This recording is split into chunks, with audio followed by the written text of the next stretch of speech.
you've got sort of a fan club building out there. Yes, I see.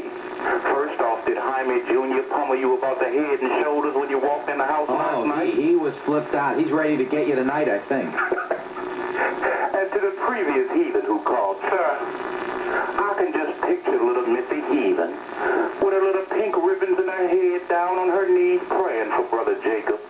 And Lord, please help that crazy nigger Brother Jacob. Don't let him cut my daddy's ears off, Lord. Please don't. Don't worry, don't worry, little Missy. If your daddy got a few John Brown tendencies in him, we'll let him escape our forwards. But Missy, you better be aware.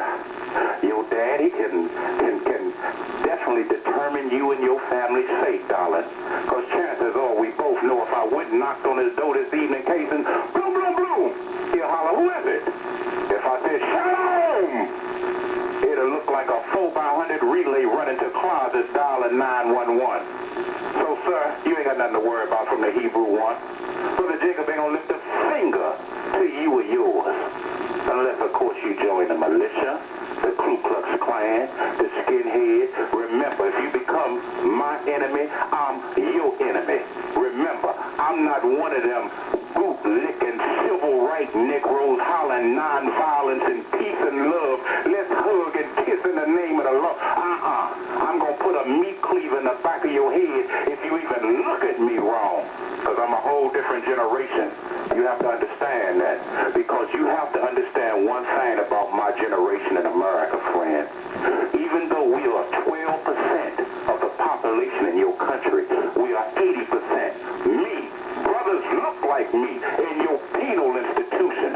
You got my brothers locked up for crimes they haven't committed. I look at Ellen Reasonova, and you got a pink-bellied jackal named Buzz Westfall who stepped over this sister's body on his way up the political ladder, gave less than a damn concern of the truth. I got my young brothers being shot in the back by Mexican police like Eddie Sanchez, and for you to twist your lips, Mr. White Man, and tell Brother Jacob, oh, well, let's just get over it. It was 100. No, I ain't gonna never let you forget. I refuse to let you forget.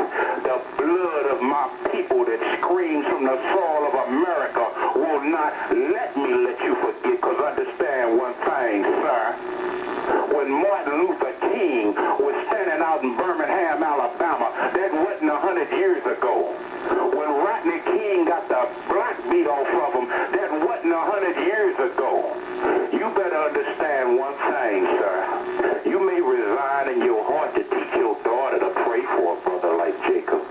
But when you look at your neighbor and your brother and your cousin and your daddy and your grandpappy, and they just as racist as the slave master on the plantations of the tobacco and cotton fields, you better know one thing, sir.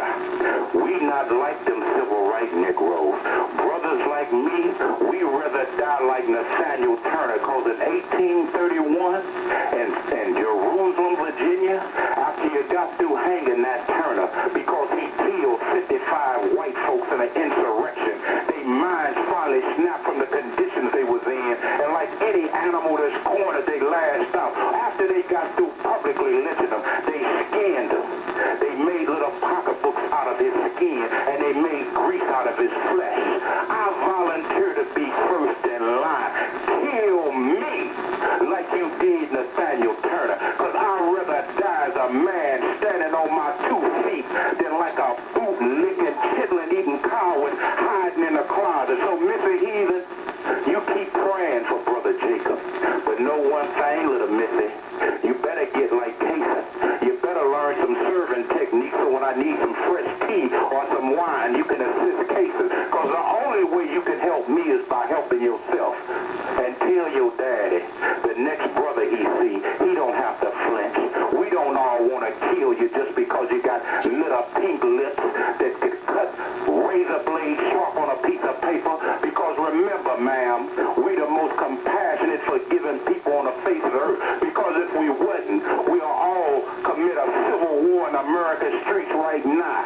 And in conclusion, to my brothers in the faith, stay strong. Acquit yourselves like men, because we